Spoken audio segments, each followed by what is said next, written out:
who, based on his report, give that opportunity for the cleanup of Ogoni land.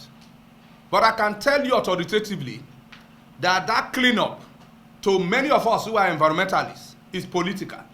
There is nothing much, there is nothing tangible to write about. You can only see the cleanup exercise and the process on document. But actually, on the land of Ogoni, there is nothing much. To many of us, we can even describe it as a failed project to some extent. Now, it will also interest you to know that in the Niger Delta, there are areas that are more polluted than the Ogoni land. But the good thing is that the people of Ogoni take it upon themselves, being able to push their case to the international level. And that is why we are talking about Ogoni. If not, there are other areas that are more destroyed as a result of our exploration and exploitation activities in the Niger Delta. Give you a figure at this moment, because for you to carry out a compensation, there is a process.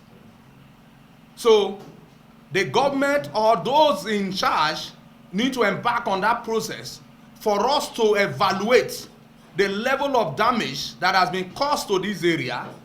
A need assessment needs to be carried out, and EIA needs to be done to ascertain the level of the damage.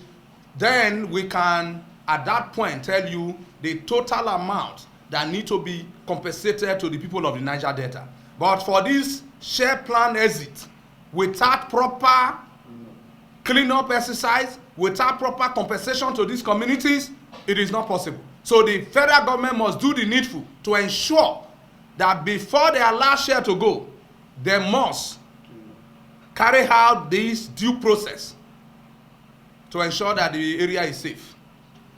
For us as an environmentalist and the stakeholders of the Niger Delta, we have only one option. We have called on the federal government to do the needful, and if the government fails, we will institute a suit restraining the sales of those assets, and which we are already commencing in a process, because until these things are done, we will not permit, we will not allow Shell to exit our premises, our land, until the proper cleanup is done. Because, take for example, Oloibiri was the first land that produced a commercial quantity of oil for Nigeria in 1956. Today, Oloibiri is an history.